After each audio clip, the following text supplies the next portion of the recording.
Bonjour, je m'appelle Audrey, j'ai 40 ans et j'habite à Gartin en Moselle-Est, en France. Et je vais continuer la lecture du livre de Sujata Massey, Pervin Mistrimel, l'enquête, de titre La malédiction de Satapur. Voilà.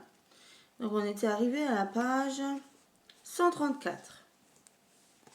Voilà. Non, je pars à 6 heures demain matin. Roderick s'inclina légèrement vers eux avant de longer la véranda jusqu'à une porte donnant sans doute sur sa chambre. Il tenait la poignée de sa lanterne avec une serviette. Tout le monde paraissait savoir se servir d'une lanterne, excepté elle. Thé ou café, lui demanda Colin en la conduisant dans la salle à manger. Rama a préparé les deux. Thé, s'il vous plaît. Et je vais goûter à cette crème caramel.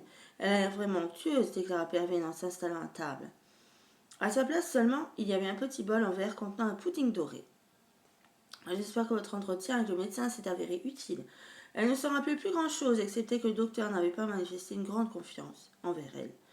C'était une bonne idée de l'inviter en même temps que les métas, même si je suis plutôt surprise que vous ayez parlé de mes plans de voyage à tout le monde. Colin haussa les sourcils. Tout le monde sait que lorsque l'auberge requiert le service d'un palanquin, c'est qu'une personne est en déplacement officiel. Il vaut mieux que les gens détiennent les bonnes informations plutôt qu'ils répandent des rumeurs. J'espère que vous avez raison. À travers la fenêtre, Pervin vit passer un éclair blanc. C'était Deuxy qui marchait sur la pelouse. C'est un gentil chien. C'est triste qu'il soit en cage toute la journée. Colin parut surpris. Daisy travaille la nuit, il parcourt la propriété et veille à notre sécurité. C'est une race du sud de l'Inde appelée Raja Palayam. On dit que c'est le roi des chiens. C'est une race très forte et pleine d'énergie, une race de chasseurs.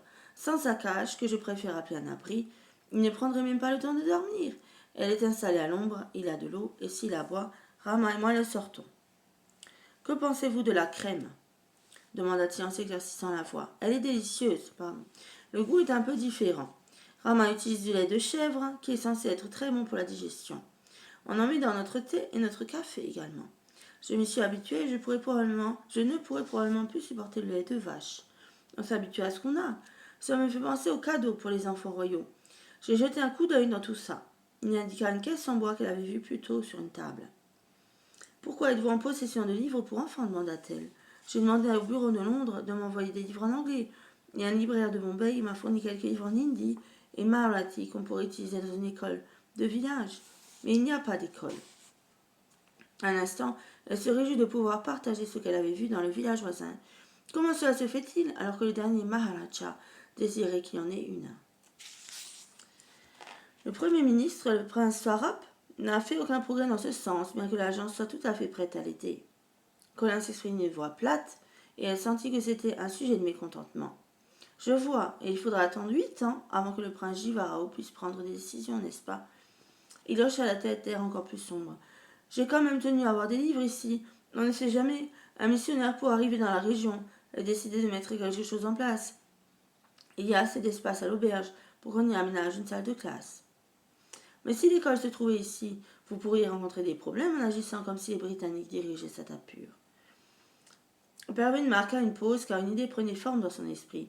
Pensez-vous que si le Maharaja fréquente cette école hypothétique à l'auberge, ce serait assez près du palais pour satisfaire la Maharani douairière et suffisamment anglais pour sa mère? Je doute que les Maharani acceptent que le prince se mêle aux paysans, répondit-il en écarquillant les yeux.